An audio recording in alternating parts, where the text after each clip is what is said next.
Vous savez, depuis que je fais des vidéos, mon public cible, c'est quand même les autistes ou l'entourage des autistes. Et ben quand je lis les commentaires, ça se ressent. Mais dans ma série Asperger et Chien, je parle surtout de l'autisme. Je fais pas des tutos sur les squales. Et certains m'ont carrément posé des questions pointues sur la reproduction des requins. Les requins, c'est des poissons. En fait, ils sont ovipares, vivipares aussi, et ovovivipares. En fait, ils peuvent être les trois. Pourquoi? Parce que requin, c'est un nom vernaculaire, en fait. Vous savez, il y a plus de 400 espèces de requins.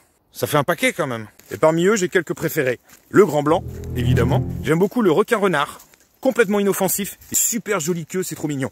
Et j'aime aussi le requin longimane, et avec des nageoires énormes, un peu arrondies, et qui virent vers le blanc. Ils sont très mignons. Mignons, mais un peu agressifs quand ils ont la dalle. En fait, c'est des requins longimanes qui avaient bouffé les marins lors du naufrage du cuirassé USS Indianapolis pendant la Seconde Guerre mondiale. Mais bon, c'est pas trop le sujet de mes vidéos. Alors, les questions sur la reproduction et la sexualité des requins, c'est quand même plus sympa d'aborder la sexualité des autistes. Oh la vache! Alors là, je suis le champion de la transition inadaptée. Ouais, j'avais quand même envie de faire une petite vidéo sur la question de la sexualité. T'excite pas, j'ai aucune intention de te parler de moi. Ça, c'est ma vie privée. Je vais pas te refaire la sociologie de Popol. Par contre, je peux partir un petit peu dans quelques généralités. Physiologiquement, il n'y a pas de différence entre un TSA et un non-TSA. Les adolescents autistes traversent les mêmes expériences de modifications corporelles, de mutations. Mais pour eux, ça peut être compliqué justement de faire face à ça. Tout simplement parce qu'ils sont habitués à un corps et c'est très compliqué de le voir en mouvement. Après, comme l'ensemble de la population, les autistes, ils ont des besoins sexuels, ou ils n'en ont pas.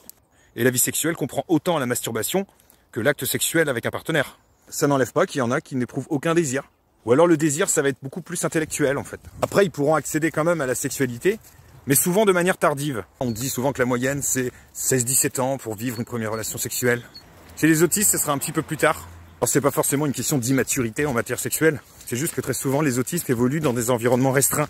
Donc ils ont moins l'occasion de se socialiser, moins l'occasion de faire des rencontres. Comme le TSA impacte sur les relations interpersonnelles, il n'y a pas de raison que ça joue pas sur la sexualité. Il y a aussi des implicites et des codes sociaux dans la sexualité. On dit souvent que les autistes ont un déficit en termes de théorie de l'esprit. La théorie de l'esprit, c'est la capacité à se figurer que l'autre peut avoir une pensée différente de la sienne. Donc composer avec la réalité émotionnelle de l'autre, c'est parfois pas simple. L'acte sexuel peut être aussi compliqué parce que ça touche la sensorialité. Toucher le corps de l'autre, sentir quelqu'un qui nous touche, bouger le corps en harmonie. Quand t'es maladroit, c'est pas simple. Puis s'il y a des bruits, s'il y a de la lumière qui est peut-être un peu trop forte, l'odeur de l'autre aussi. Tout ça, ce sont des stimuli sensoriels qui peuvent impacter la relation charnelle.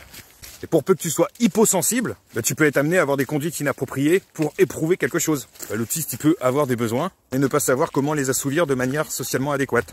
Le petit jeune, il peut commettre des gestes déplacés sans penser à mal.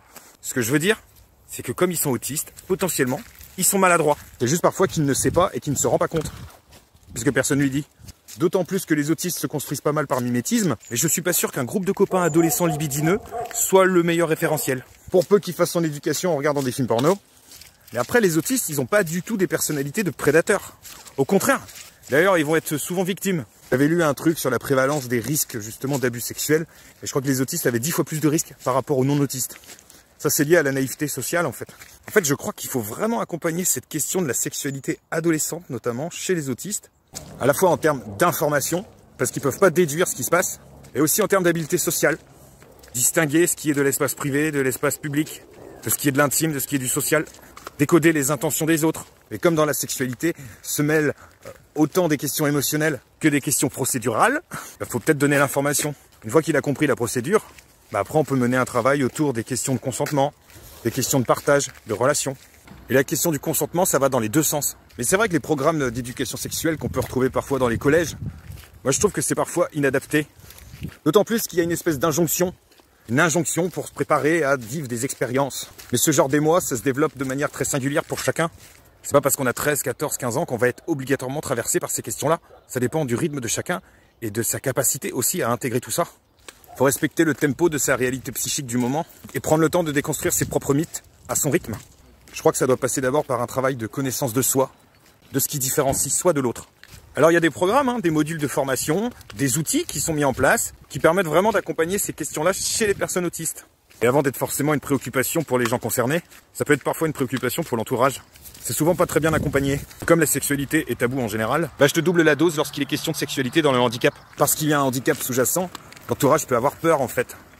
Des risques de gestes pas adaptés, des risques d'abus que leur enfant autiste subirait. Et ça devrait être valable pour n'importe quel enfant, n'importe quel ado. Parce qu'il y a du handicap, tout de suite il y a une espèce de voile qui s'érige. Et les autistes, ils ont besoin qu'on pose les mots tels qu'ils sont.